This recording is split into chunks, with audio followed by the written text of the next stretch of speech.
설명을 하도록 그렇게 하겠습니다. 자, 1번이죠. 주택임대차 보호법에 관한 설명으로 틀린 것은 이렇게 돼 있죠. 1번 주택임대차 계약이 묵시적으로 갱신되면 이렇게 돼 있죠. 우리가요 주택임대차 보호법하고요 상가 건물 임대차 보호법이 있는 거잖아요. 주택임대차 보호법이 묵시적으로 갱신이 되죠. 그럼 몇 년이다? 2년이죠. 여기서 비교해야 되겠죠. 상가는 몇 년이죠? 상가는요 1년이죠. 그래서 주택은 2년이고요. 그렇다고 해서 임차인이 2년 동안 살아야 되냐? 그건 아니죠. 이때 임차인은 언제든지 계약의 해지를 통과할 수 있죠. 그래서 계약의 해지를 통과하고 몇 개월이죠? 3개월. 그래서 여기서 임차인은 계약을 해지를 통과하죠. 해지를 통고하고 몇 개월이다? 3개월이 지나면 소멸할 수 있죠. 그 다음에요 2번 주택의 전부를 일시적으로 사용이죠. 여기 보면 일시적으로 사용이라고 되어 있죠. 그건 주택임대차 보호법에 적용되잖아요. 이러면 일시적으로 사용한다는 말의 뜻은 무엇이냐? 이러면 혹시 여행지 있죠? 여행지에 가가지고요 며칠씩 숙박하는 경우 있죠. 그럼 뭐 예를 들어서 뭐 여름에요 놀러 갔다 이 말이죠. 이랬을 때 이것을 일시적으로 사용한다 이렇게 얘기하죠. 왜 그러느냐? 우리가 주택임대차 보호법은 일단 차임을 지급을 해야 되죠. 차임은 적어도 한 달 이상을 살아야지 차임을 지급하는 거잖아요. 그 다음에 두 번째는 뭐예요? 몇 년을 살아야 되는 거죠. 몇 년간 기간할 수 있죠. 최소한 2년을 인정을 받는 것이잖아요. 그래서 이것은 일시적으로 사용한다고 하는 것은 며칠 산다 이 말이잖아요. 이런 경우는 적용되지 않죠.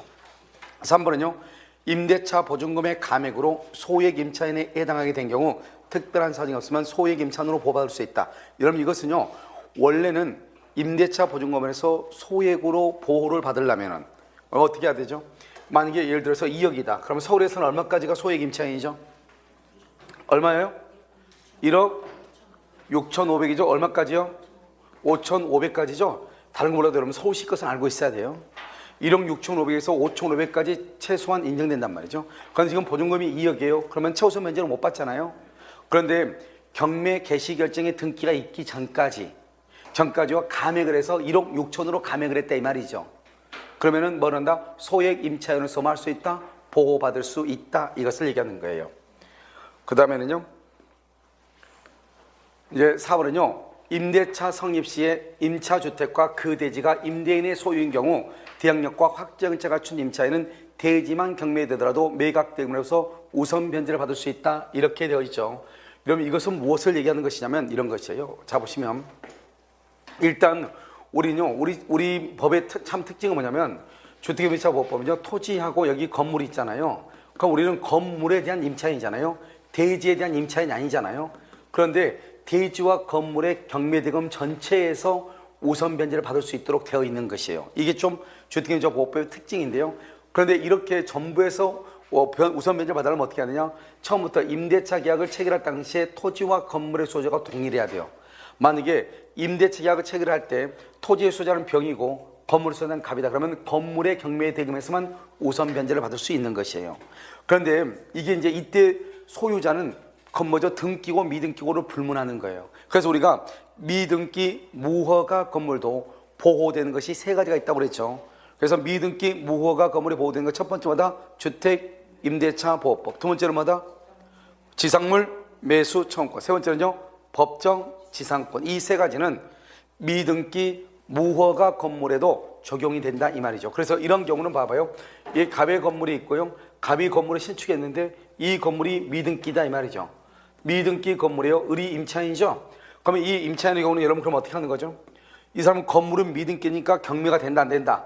안 될 거 아니에요? 그러면 대지만 경매되겠죠? 대지만. 이때 대지만 경매가 돼도 대지의 매각됨에서 우선 변제를 받을 수 있다 이런 말이에요. 그 다음에 또 한 가지는요. 여기서 만약에 이 토지의 소유자가 갑이고요. 건물의 소유자가 이렇게 갑이에요. 그리고 여기 을이 임차인이에요. 그런데 여기에서 대지와 건물이 같이 경매가 된 거예요. 같이 경매가 되다가 건물의 경매는 취하를 하고요. 그 다음에 대지만 경매예요. 그러면 이 대지의 경매대금에서 우선 변제를 받을 수 있는 거예요. 무슨 알겠죠? 중요한 것은 뭐예요? 처음부터 대지와 건물의 소유자가 동일해야 된다고 그랬죠? 그런데 처음부터요. 대지의 소유자는 병이고요. 건물의 소유자는 갑이에요. 그러면 토지와 건물의 소유가 다르잖아요. 이때 임차인의 경우는 건물에 대해서만 우선 변제를 받을 수 있는 거예요. 자, 또 한 가지는요. 그럼 이것과 이제 비교했어요. 어떤 걸 좀 알 수 있냐? 이런 것을 알 수 있죠. 이 건물의 소유자가 갑이고 대지와 건물의 소유자가 갑이죠. 을이 임차인이죠. 이 상태에서요. 대지의 소유자가 병으로 바뀌었다 이 말이죠. 처음에는 같았는데 바뀌었죠. 이런 경우는 처음에 임대차 계약을 체결할 때 동일했잖아요. 그러고 나서 대지의 소유자가 바뀌죠. 그러면 이 대지의 경매 대금에서 우선 변제를 받을 수 있는 거예요. 됐죠 지금? 자, 그 다음에는요, 여기서 또 한 가지 보면 항상요 대지의 소유자가 있고 건물이 있고 똑같아요. 이것이 뭐냐면 상가 건물, 상가요. 상가 건물에서요 A가요 2월 1일 날 근장을 잡았어요. 근저당을. 그런데 이 건물이요 나중에 이제 바뀐 거예요. 어떻게 바뀌는 것이냐, 이렇게 이 건물이요 여기서 이렇게요, 여기요 을로 이렇게 바뀐 거예요. 아니야, 을로 바뀐 거죠. 이것이 상가가 뭐로 바뀌었냐, 똑같은 갑인데요, 이 상가가요 갑인데 주거용으로 바뀐 거예요. 주거용으로 바뀌어서 여기요, 원래 여기는 건물에는 누가 있죠? A가 근장이 있죠. 근장이 언제요? 2월 1일이요. 근데 그 주거용으로 바뀌어서 언제요? 3월 1일이요. 3월 1일에 바뀌어서 여기 을이라는 사람이 임차인이다 이 말이죠. 그럼 이 임차인은 보호되는가 이 말이에요. 우리가요 주택임대차라고 하는 것은 임대차 계약 체결 당시 주거용으로 사용하고 있으면 그것이 미등기든지 무허가 건물인지 가리지 않고 주택임대차 보호법이 적용이 되는 거예요. 그러니까 맨 처음에는 이것이 상가 건물이었는지 모르지만 을이 임대차 계약을 체결할 때는 지금 뭐로 바뀌었어? 주거용으로 바뀌었죠? 그러면 주택임대차 보호법이 적용이 되는 거예요. 지금 우리 지금 학원이 지금 상가 건물이잖아요. 그런데 맨 처음에 상가 건물인데 이것이요 나중에 이 상가 건물이 주거용으로 바뀌어서 고시용으로 바뀌었다 이 말이죠. 그럼 고시용은 주거용으로 사용하는 거잖아요. 그때는 뭐가 인정된다? 주택임대차 보호법이 적용이 돼서 이 근저당권자보다는 이 임차인이 소액 임대차 있죠? 소액 보증금. 그래서 최우선 면적권을 먼저 받을 수 있다 이런 말이에요. 아시겠죠? 그래서 이러면 이것은 이제 아시고, 이제 보시면 여기 임대차 계약 성립 시 임차 주택과 대지가 임대인 소유인 경우, 그러면 이게 무슨 말이죠? 토지와 건물의 소유자가 뭐랬다? 동일했다 이 말이죠. 지금 여기서요. 그랬다가 을이 지금 임차인이다 이 말이죠. 대항력과 확정 일자를 갖춘 임차인은 대지만 경매, 대지만 경매가 되더라도 매각됨으로써 우선 변제를 받을 수 있다 없다? 있다 이런 말이죠. 만약에 대지와 건물이 같이 경매가 되고 건물에 대한 경매가 취하가 되고 대지만 경매가 돼도 우선 변제를 받을 수 있다 이렇게 얘기하는 거예요. 5번 주택임대차 보호법상 대항력을 갖춘 임차인의 임대차 보증금 반환 채권이 가압류된 상태에서 주택이 양도했다. 그러면 지금 여기 있는 문제 있잖아요. 지금 여기 5번. 이 5번의 질문은 앞으로도요 한두 번 더 나올 거예요. 지금 이게 이제 뭘 얘기하냐면 이렇게 얘기하는 거예요. 지금요 여기 지금 갑이요, 갑이 임대인이잖아요. 임대인이고요. 여기 지금 을이요 임차인이란 말이죠. 그러니까 임대인과 임차인인데 임차인은 임대인한테 보증금 1억을 줬잖아요. 그러면 임차인에서 하면 이 보증금을 나중에 어떻게 해야 돼? 반환 받아야 돼? 안 받아야 돼? 받아야 되겠죠. 반환 받으니까 이 사람을 뭐라 한다? 이 임대인을 뭐라 하냐면 채무자라고 얘기하는 거예요. 채무자. 그 다음에 이 을을 뭐라 한다? 이것을 채권자라고 얘기하는 거예요.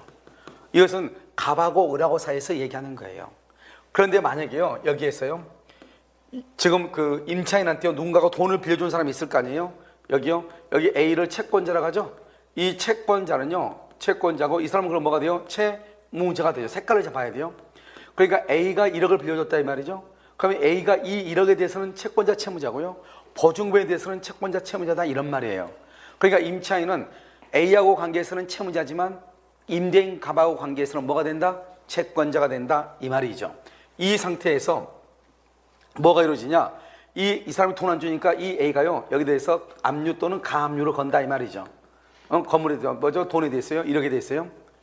그러면 여기서 이제 계약 1월 1일부터 10월 1일까지 계약을 했는데요. 여기서 5월 1일 날 압류 가압류를 걸었다 이 말이죠. 그러면 어떻게 되냐? 이 사람은 이제 기준에서 채권자죠. 이 사람 뭐라 한다? 채무자죠. 이건 채무자라고 하고, 그다음에 이 사람은 뭐라 한다? 제3채무자라고 하는 거예요. 제3채무자. 왜 그러느냐? 을이 A한테 돈을 빌린 거지 갑이 돈을 빌린 게 아니잖아요. 그런데 만약에 여기에 이 1억 원의 돈에 압류나 가압류가 딱 들어오잖아요. 그러면은 이 갑이죠. 갑은요 제3채무자. 갑이 보증금을 A한테 갚아야 되거든요. 그런데 자기는 돈을 빌리지도 않았는데 돈을 갚는 거잖아요. 그런데요 돈 빌릴 사람은 을이고 을이 채무자고 자기는 채무자가 아닌데 돈을 줘야 되는 거죠. 그래서 이 채무자하고 비교하기 위해서 이것을 제3채무자라고 얘기하는 거예요.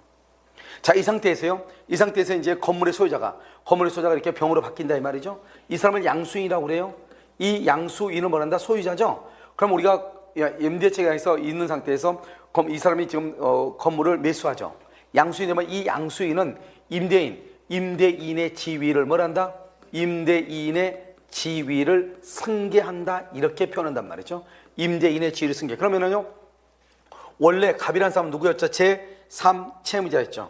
그러니까 이 양수인이라는 사람이 뭐가 되는 거예요? 제3채무자가 된다. 그래서 임대인의 지위가 뭐죠? 제3채무자. 제3채무자의 지위를 승계한다 이 말이에요. 그러니까 원래 이 채권자라고 하는 사람은 이게 압류가 딱 되면은 누구한테 권리 행사하죠? 갑한테 권리 행사할 수 있잖아요. 그런데 갑이 지금 기간 얘기 전에 6월 1일 날요 병으로 집주인이 바뀌었잖아요. 그럼 양수인은 임대인의 지위를 승계하죠. 그러면 그 말은 무슨 말이냐? 이 A라는 사람은 누구한테 권리를 행사할 수 있다? 병에게 권리를 행사할 수 있다 이 말이죠. 그러니까 양수인은 임대인의 지위를 승계하는데 임대인이 누구냐? 제3채무자죠. 그러니까 양수인은 제3채무자의 지위를 뭘 한다? 승계한다 이렇게 표현을 하는 거예요. 그래서 제3채무자의 지위를 승계한다. 여기 보면 대항력을 갖춘 임차인이죠.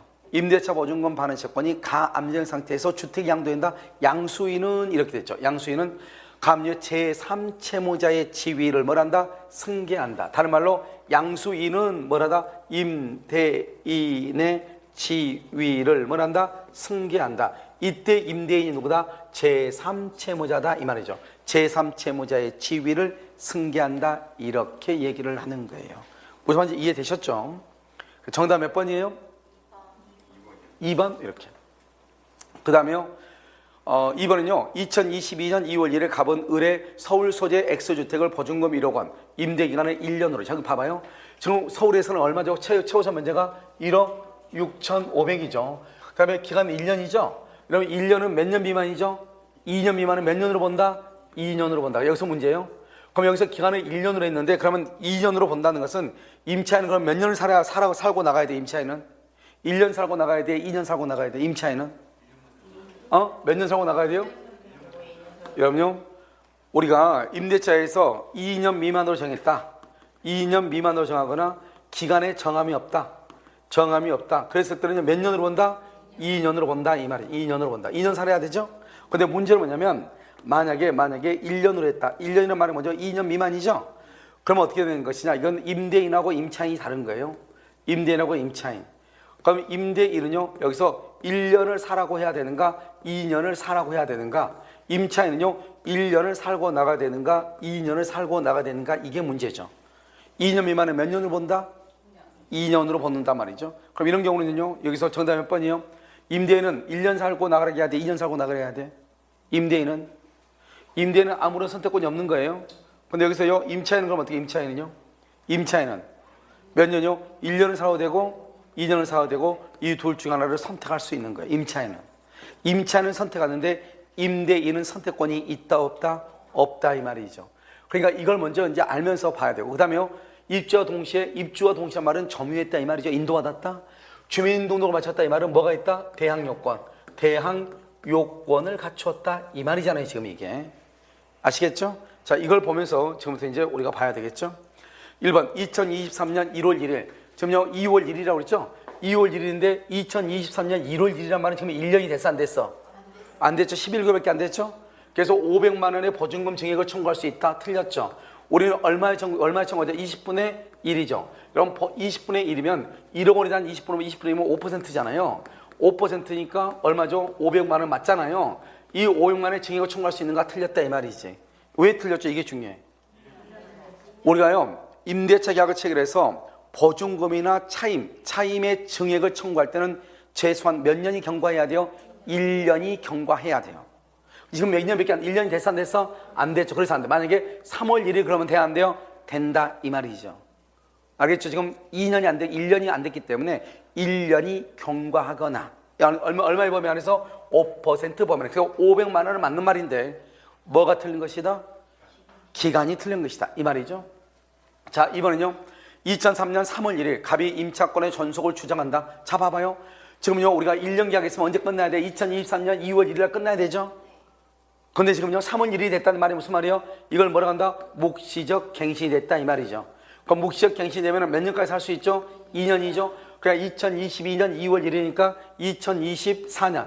2024년 언제까지? 2월 1일까지 살 수 있는 거잖아요. 그러니까 지금은 3월 1일이 됐다고 하는 것은 묵시적으로 갱신됐다 이 말이죠. 알겠죠? 그래서 갑이 임차권의 전속을 주장하더라도 을은 누구죠? 임대인이죠. 임대인은 약정기간이 만료됐다는 것을 이유로 인도를 청구할 수가 있어요, 없어요? 없다. 3월 1일이 됐다는 것은 이미 뭐가 됐다? 지금 묵시적 갱신이 됐다 이런 말이에요. 그 다음에요 3번 2022년 6월 1일 동거 가족이 없는 갑이 혼자 사나 봐요. 주민등록을 다른 주소로 이전했다. 이전했단 말이 뭐예요? 전출을 했다 이 말이죠. 전출을 했다고 하는 것은 대항력이 있다 없다? 그럼 대항력이 없는 거예요. 알겠죠? 그래서 전출을 했다 하더라도 계속해서 주택에 거주하고 있다 필요 없어요. 거주한 것은 계속해서 인도를 받았다 이 말이잖아요. 그런데 지금 전출했단 말은 전입신고다 전출이야. 전출은 전입신고를 해야 되는데 전출을 했으니까 대항력이 있다 없다? 없다. 대항력은 없는 것이에요. 알겠죠? 그런데 봐봐요. 이런 경우 어떻게 돼요? 오전에 전출신고하고 오후에 전입신고했어. 그럼 어떻게 돼요? 오전에 전출신고했다가 아니네 하고 전 밥 먹고 가세요. 정신 바짝 차리고 바로 그냥 똑같은 주소로 전입신고를 했어. 그러면은 이제 오전까지 그대로 뭐가 된다? 유지? 여러분요 절대로 안 돼. 우리 민법에서 주택에서는요 깜빡 필요 없어요. 알겠죠? 금방도 안 돼요. 바로 전초가 12월 1일이라고 되어 있죠. 2019년 12월 1일에요. 엑스주택에 대해서 가백이요 5천만 원 안돼서 아니요 5천이요 5천의 한도에서 우선 변제를 할 수 있다. 이렇게 돼 있죠. 이거는 틀린 것이에요. 5,500이 아니고 5천이에요. 그럼 왜 그러는가? 자, 이걸 봐봐요. 우리가 지금 보면 항상 우리가 최우선 변제냐 아니냐는 것은 언제를 기준으로 판단하냐? 여기요 저당권에서는 저당권이 설정될 때, 이때 저당권이 설정될 때 2019년에는요 어떻게 되냐면 얼마죠? 1억 1천에서 얼마까지요? 3,700까지 이렇게 돼 있단 말이죠. 알겠죠? 그 다음에 이제 여기 와가지고 2022년에는요 여기요 2022년 이때는 어떻게 하냐? 1억 5천에서 얼마까지요? 5천까지 이렇게 돼 있단 말이죠. 그 다음에 2023년이죠. 2023년 2월 1일인가? 그때는요 얼마다? 1억 6,500에서 얼마까지요? 5,500까지 이렇게 바뀌었단 말이죠. 아시겠죠? 그러니까 지금 이 사람은 2022년 2월 1일 날 계약을 했죠. 그때 당시에는 1억 5천 이하에서는 5천까지 증액을 가능했단 말이에요. 뭐죠? 최우선 변제가 가능했다 이 말이죠. 근데 이때 계약한 날짜를 기준으로 하는 것이 아니고 항상 근저당권이 설정된 날짜를 가지고 기준으로 해. 그러니까 근저당권이 설정된 날짜는 언제였죠? 그때 근저당권은 2019년이죠. 이때는 1억 1천에서 얼마까지다? 3,700까지였죠. 그러니까 5천만 원의 증액을 5천만 원에 대해서 우선 변제를 청구할 수 있다 없다? 없다 이 말이죠. 아시겠죠? 그래서 항상 이것은 뭘 얘기한다? 근저당권 설정시를 기준으로 판단한다 이렇게. 됐죠? 이렇게요. 5,500을 5천으로 바꾸면 돼요. 5번은요 2022년 7월 1일 을이 주택을 양도한 후 임대차 계약이 종료된 경우 이렇게 됐죠? 그러면요 을이 지금 정에게 양도했죠. 그럼 을이 정에 양도해서 이 정을 벌한다 양수인이죠. 우리 방금 얘기했어. 양수인은 누구의 지위를요? 임대인의 지위를 뭐한다? 승계하죠. 승계. 그래서 임대인의 승계를 승계한다 말은 이 사람이 무엇을 책임진다? 보증금 반환 의무. 보증금 반환 의무를 진다 이 말이죠. 그러니까 갑은 누구한테 보증금 반환을 청구할 수 있다? 정한테만 청구할 수 있다 이 말이죠. 그럼 만약에요 정이 갑에게 보증금을 반환하죠. 정이 갑에게 보증금을 반환하고 나서 정이 다시 을에게요 내가 너가 받았던 보증금 반환했으니 너 나한테 다시 보증금 달라 할 수 있어 없어? 없다 이 말이죠. 왜? 그것을 뭐라고 한다? 임대인의 지위를 승계한다고 하는 것은 전적으로 자기 책임이다 이 말이죠. 그래서 이 을이 정에게 팔았는데 정이 갑에게 보증금을 반환하고 난 다음에 다시 을에게 보증금 반환을 청구할 수 있다 없다? 없다 이 말이죠. 정답 몇 번이다? 5번이다 이렇게. 그 다음에 3번은요 옳은 것은 이렇게 되어 있죠. 주민등록 신고는 행정청이 수리한 때가 아니고 도달이다. 틀렸죠. 도달이 아니고 언제다? 수리한 때다 이 말이죠. 수리한 때. 그래서 우리가요 일단 우리가 작성을 하죠. 작성을 해서 이것을 제출을 하죠. 제출해서 접수가 되죠. 접수가 돼서 이것을 검토하죠. 검토하고 나서 수리하죠.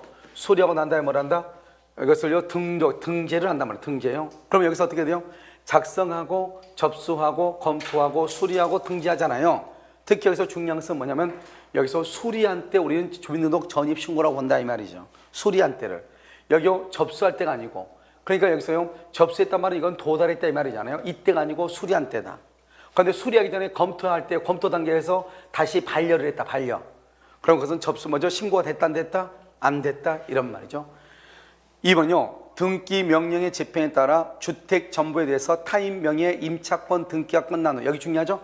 임차권 등기가 끝난 후 소액 보증금을 내고 그 주택을 임차한 자는 최우선 면적권을 행사할 수 있다 없다? 없다. 여기서 중요한 것은 뭐냐면 주택 전부라고 돼 있죠. 자, 이것은 왜 그러느냐? 이 말의 뜻은 그냥 한 것이 아니고 다 이유가 있단 말이죠. 여기서 보면 우리가 건물이 3층짜리 건물이 있어요. 3층짜리 건물에 가배 건물이에요. 여기 2층이에요. 을이 임차인으로 돼 있어요. 을이. 그래서 1월 1일부터 6월 1일까지 계약을 했는데 보증금 1억을 주고요. 월세 100만 원에 살고 있는데 기간이 종료가 됐는데 보증금을 안 주는 거예요. 그럼 기간이 종료가 됐죠? 종료가 됐는데 보증금을 안 주죠? 보증금을 안 주면은요, 어떻게 해야 돼요? 건물 소재지. 이걸 건물 소재라고 하죠? 소재지 지방법원이요. 소재지 지방법원에 임차권 등기 명령을 신청할 수 있는 거예요. 그래가지고 만약에 임차권 등기가 만약에 7월 1일 날 임차권 등기가 되잖아요. 그럼 우리는 언제 전입신고를 하느냐? 등기가 없을 때 전입신고를 하는 거예요. 근데 여기는 이미 등기가 되어 있죠. 임차권 등기. 그러면 전입신고가 없어도 돼. 전출해도 된다 이 말이죠. 그 다음에 우리는요, 주택임차보호법은 등기라고 하는 것은 제3자에 대한 효력이잖아요. 그렇기 때문에 만약에 임차인이 임대인한테 보증금 1억을 줬다. 그걸 누가 알겠어요? 아무도 모르잖아요. 그러니까 만약에 그 집이 경매가 되면 그것은 뭐냐면 내가 배당 요구를 해야 돼. 내가 임대인한테 준 돈 1억이 있으니 그건 나한테 달라고 소리를 질러야 돼. 왜? 아무도 모르니까. 채권은 특정인과 특정인 두 사람 간의 관계라고 몇 번 얘기했죠? 그런데 등기가 되면은 등기는 누구나 다 볼 수 있어 없어? 있잖아요. 그러니까 누구나 다 볼 수 있으니까 임차권 등기가 되면은 굳이 배당 요구를 하지 않더라도 배당받을 수 있다 이 말이에요. 무슨 말인지 아시겠죠? 그래서 이렇게 임차권 등기를 하게 되는데 등기를 하고 이 사람이 이제 이사를 갔겠죠. 2층에서. 그 말은 이 사람이 지금 보증금을 내줬어 안 내줬어? 내주지 않았죠? 내주지 않았으면 굳이 여기에요. 이 사람이 1억짜리가 한 사람이 여기 살고 있는 거나 마찬가지잖아요. 그런데요, 등기하고 난 다음에 여기요, 7월 10날요, A라는 사람이 보증금 1억 원에 여기 들어왔다 이 말이죠. 소액으로. 그러면 이 사람은 소액 임차인으로 보호를 못 받는 거예요. 왜요? 한 방에서 소액 임차인 2명이나 받을 수는 없는 거잖아요. 이 사람이 여기다 등기를 했다고 하는 것은 보증금을 반환받지 못했기 때문에 등기한 거잖아요. 그러니까 그 등기된 주택을 그 다음에 들어온 사람은 소액 임차인으로 보호를 못 받아. 그런데 여기는 뭐라 그랬죠? 주택 전부라고 그랬죠? 전부면 1층짜리 건물 전부, 1층 전부를 임대했는데 이 말이죠. 여기다가 등기를 하게 되면 그 다음에 들어온 사람은 무조건 소액은 못 받아. 최우선 변제는. 그런데 뭐는 받을 수 있어요? 우선 변제. 우선 변제는 순서적으로 받기 때문에요. 이 사람이 1번이고 이 사람이 2번이고 우선 변제는 받을 수 있지만 최우선 변제는 받을 수 없다 이 말이죠. 그러니까 건물 전체를 만약에 이 사람이 임차를 했다. 그러면 건물 전체에 대해서 임차권 등기가 돼 있다. 그러면 그 다음에 들어온 사람은 어디든지 들어와도 최우선 변제는 못 받아. 그런데 이 사람은 2층에 대해서만 뭐를 했어요? 2층에 대해서만 임차권 등기가 돼 있죠. 그러면 2층에 들어온 사람만 최우선 변제 못 받아. 그런데 3층하고 1층에 들어온 사람은 최우선 변제를 받을 수 있어 없어? 있다 이 말이죠. 알겠죠? 그래서 만약에 그런 것을 만약에 예를 들어서 판단을 하면 좀 헷갈리니까 그냥 여기 건물, 주택 전부에 대해서 이렇게 얘기하는 거예요. 이렇게 전부에 대해서 이렇게 하면 그 다음에 들어온 사람은 최우선 변제권 행사할 수 없다. 그런데 뭐는 행사할 수 있다? 우선 변제권. 우선 변제권은 뭐 할 수 있다? 우선 변제권은 뭐 할 수 있어? 행사할 수 있다. 이렇게 얘기해.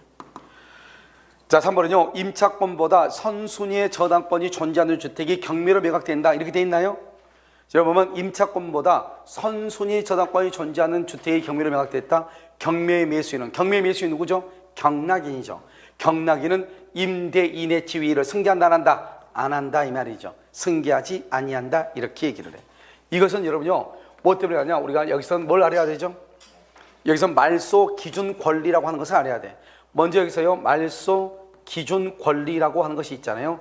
말소 기준 권리는 저당권, 근저당권, 압류, 가압류 이런 것들 있잖아요. 가등기 담보 이런 것들 있죠.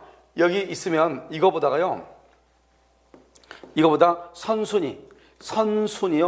선순위의 임차권하고 전입신고된 임차권, 전세권, 그다음에 지상권, 그다음에 유치권은요. 소멸한다 안 한다? 소멸하지 않죠. 소멸하지 않고 경매가 돼도 소멸하지 않아요. 그런데요. 이거보다 후순위의 임차권, 그다음에 전세권, 그다음에 지상권은 뭐라고? 소멸하죠. 소멸하고요. 이 후순위에요. 유치권은 소멸한다 안 한다? 소멸하지 않는다 이 말이죠. 왜요? 유치권의 경우는 등기를 하지 않기 때문에 우리가 소멸한다고 하는 것은 말소한다 이런 말이잖아요. 그런데 이것은 소멸하지 않는다 이 말이죠. 그런데 지금 여기 그러면 3번의 지문이 어디에 해당해요? 3번의 지문이 여기에 해당해요? 여기 후에 해당해요? 후에 해당하죠. 왜? 임차권보다 더 선순위에 뭐가 있다? 저당권이 있다 그랬잖아요. 그래 저당권이 1번이고 임차권이 2번이죠. 경매가 되면 저당권 이하는 전부가 다 소멸한다고. 알겠죠? 그래서 임차권은 소멸해. 그러니까 그 건물을 경락받은 경락인은 임대인의 지위를 승계한다 안 한다? 안 한다. 승계하지 아니한다. 이렇게 얘기를 하는 거예요. 아시겠죠? 여기 보면 선순위 저당권이다. 임차권보다 선순위다 이렇게 돼 있죠. 그러니까 임차권 저당권이 더 빠르죠. 그러면 저당권이 뭐가 된다? 말소 기존 권리가 된다 이 말이죠. 말소 기준 권리 이하의 권리는 전부가 다 뭐가 된다? 소멸한다. 따라서 경락인은 임대인의 지위를 승계한다 안 한다? 안 한다 이렇게 얘기를 하는 거예요. 그 다음에 4번은요. 소액 임차인은 경매 신청 등기 전까지 아까 몇 번 얘기했죠. 경매 신청 등기 전까지 만약에 예를 들어서 서울에서 2억이다. 그럼 1억 6,500만 원 이하로 경매 개시 등기 전까지만 감액하면 돼. 그러면 뭐가 인정된다? 최우선 변제권이 인정될 수 있다 이 말이죠. 그래서 확정 일자를 받아야 최우선 틀렸어요. 우리가 확정일 뭐죠? 우선 변제하고 최우선 변제가 있잖아요. 우선 변제권은 뭐가 있어야 돼요? 대항 요건이 있어야 되고 대항 요건 그다음에 뭐가 있어야 돼? 확정 일자가 있어야 되죠. 그런데요. 최우선 변제권은 뭐가 있어야 돼요? 최우선 변제권은 대항 요건하고 뭐가 있어야 돼요? 소액 임차 언제까지요? 경매 개시 등기 전까지 소액이면 돼. 대항 요건은 필요가 아니 확정 일자는 필요가 없다고요. 그래서 확정 일자를 받아야 틀린 거 이게 틀린 거예요. 그래서 최우선 변제권 행사하려면 경매 신청 등기 전까지 대항 요건과 소액 임차인이 돼야 돼. 대항 요건과 소액 임차인. 주택 임차인의 우선 변제권은 대지의 환가 등에 미치지 않는다. OX, X 잠깐 말했죠? 우선 변제, 최우선 변제라고 하는 것은 어디에 미친다? 건물하고 대지의 경매 대금에만 한다? 미친다. 이렇게 되어 있죠? 그래서 대지의 환가 대금에 대해서도 미친다. 이렇게 얘기하죠. 자, 정답 몇 번이에요? 2번이요? 이렇게. 자, 그 다음에 4번은요. 주택임차보호법 적용 대상이죠. 자, 우리 말했죠. 미등기 무허가 건물은 적용 대상이다 이 말이죠. 일시 사용은 된다 안 된다? 안 된다. 우리가 일시 사용은 뭐가 일시 사용이라고 그랬죠? 여행 가서 잠자는 거, 출장 가서 잠깐 잠자는 거. 알겠죠? 이런 것을 얘기하죠. 사무실로 사용되던 건물이죠. 그러면 사무실로 사용되는 상가죠. 그런데 주거용 건물로 용도가 변경됐죠. 우리는 주택임차보호법이라는 것은 공부상 표시가 아니고 실제 용도, 실지 용도에 따라서 하죠. 실지 용도가 뭐냐 이 말이죠. 지금 실지 용도가 주거용 건물이죠. 그러면 주택임대차보호법이 적용이 되는 거예요. 그 다음에 이거는요. 적법한 임대 권한을 가진 자로부터 임차했으나 임대인이 주택 소유자가 아닌 경우 이렇게 되어 있죠. 관계없어요. 적법한 임대 권한을 가진 자, 임대를 줄 수 있는 사람이면 그 사람부터 넘겨받으면 무조건 주택임차보호법이 적용이 되는 거예요. 자, 지금부터 이걸 설명을 해요. 지금 여러분 아까도 어떤 지금 실무하고 있는 친구가요 전화가 왔어요. 건물이 지금 미부장이 났다는 거예요. 그래서 75%가 되고 25%가 미부장인데 그것을 지금 뭐냐면 전세로 돌린다는 거예요. 그럼 전세로 돌리면 더 지금 누구하고 계약을 해야 되느냐? 알겠죠? 지금 우리가 보통요 신축 건물을 아파트를 신축을 하게 되면 이게 이제 뭐가 있냐면 시행사가 있고 또 뭐가 있죠? 시행사가 있고요. 여기 시공사도 있고요. 여기 또 분양자도 있고 분양사도 있죠. 이런 분양사도 있고 여기는 또 뭐가 있죠? 신탁사가 있죠. 신탁사가 있고요. 여기는 또 누가 있죠? 여기 수분양자, 분양받은 수분양자가 있다 이 말이죠. 그러면요 우리가 이제 먼저 건물이 원칙적으로 완공이 되면 신탁사 앞으로 보존 등기를 하고 분양자 앞으로 이전 등기를 하기도 하고요. 신탁사가 등기하지 않고 있다가 그냥 수분양자 앞으로 바로 그냥 보존 등기 하기도 해요. 알겠죠? 근데 보통은 신탁사로 하고 보존 등기를 하고 그다음에 이렇게 이전 등기 한단 말이죠. 그런데 우리는 그러면 만약에 이 사람이 수분양자 이제 분양이 안 됐으니까요. 그럼 내가 지금 전세 계약을 체결하려고 한다 이 말이죠. 그럼 전세 계약하면 이게 지금 등기가 지금 신탁서로 되어 있는지 안 되는지 먼저 확인을 해야 되고요. 그러면 신탁 원부를 또 봐야 돼요. 내가 전세금을 집어넣었을 때 과연 어떻게 되는 것인지 알아야 될 거 아니에요. 그다음에 신탁 원부를 봐야지 임대를 줄 수 있는 권한이 누구한테 있는지 또 알 수 있단 말이죠. 그럼 임대를 줄 수 있는 권한이 만약에 시행사가 있다 또는 분양사 있다 이게 될 수 있잖아요. 문제는 뭐냐면 그렇다고 해서 이 사람들하고 임대차 계약 체결했다 전세 계약 체결했다 그럼 나는 보호가 되는가? 나중에 큰일 날 수 있죠. 왜요? 이 건물의 소유자가 전적으로 다를 수도 있잖아요. 보증금을 또 못 받을 수도 있단 말이죠. 그러니까 전적으로 이제 이런 여러 가지 약간 복잡하지 않는데 여기서 약간 따져봐야 돼. 알죠? 아무것도 아닌데 우리가 이제 보면은 뭐가 하나 있냐면요. 이렇게 되는 거예요. 이 아파트가 지금요 301호가 이렇게 있는데요. 301호를 분양자는 갑이고요. 이 사람을 또 수분양 받은 사람, 분양을 받은 사람 을이에요. 이 사람의 분양 대금이 10억인데요. 10억 중에서 지금요 7억을 주고 3억을 못 준 거예요. 그러니까 이 사람이 뭐라 하냐? 내가 병한테 임대차를 주겠다. 이 사람 아직 잔금을 못 줬으니까 소유자가 아니잖아요. 근데 이 사람이 뭐라 하냐? 내가 병한테 임대차 계약을 체결해서 보증금으로 잔금을 치르겠다. 이 3억을 치르겠다. 그렇게 해가지고 이 갑한테 뭘 가져가냐? 키를 가져와서 키를. 알겠죠? 키를 가져와가지고 그 사람은 이 사람한테 열쇠를 주고 임대차 계약을 체결했는데 이 사람이요. 이 보증금이 2억 5천밖에 안 돼가지고 결국 보증금을 다 넣지 못해서 분양계약이 해지가 돼버린 거예요. 해제가 됐을 때 이 병은 거의 해제가 됐다는 것은 임대인이 을에서 누구로 복귀가 됐죠? 갑으로 복귀가 됐잖아요. 그러면 이 병이라는 사람은 임대 보증금을 받을 수 있는가? 받을 수 있다 이 말이죠. 왜요? 이 을이라는 사람은 이 사람을 한다 적법한 임대 권한을 가졌다. 소유자는 아니지만 왜? 분양자로부터 키를 넘겨받았으니까 적법한 소유자는 아니지만 임대 권한을 줄 수 있는 사람이다 이 말이죠. 우리가 명의신탁의 경우 있죠? 명의신탁 경우에 수탁자와 계약을 체결하면 선악불문하고 뭐 한다? 보호되죠. 그러니까 명의 수탁자와 임대차 계약 체결했다? 그러면 이 임차인은 보호된다 이 말이죠. 그런데 수탁자는 소유자다 아니다? 아니죠. 아니지만 보호된다 이 말이에요. 무엇인지 알겠죠? 그래서 이것을 우리가 말한다 정당한 임대 권한을 가진 자다 이렇게 얘기하는 거예요. 키를 가지고 준 열쇠를 넘겨받은 자, 알죠? 수분양자인데 열쇠를 넘겨받아서 임대차 계약을 체결했어. 그 임차인은 보호될 수 있다 이런 말이에요. 무슨 말인지 아시겠죠? 그래서 소유자가 정답 몇 번이죠? 기억하고 니은하고 몇 번? 기억, 디귿, 니을 3번이죠? 알죠? 3번 이렇게. 자요 잠깐 쉬었다가 다시 하도록 하겠습니다.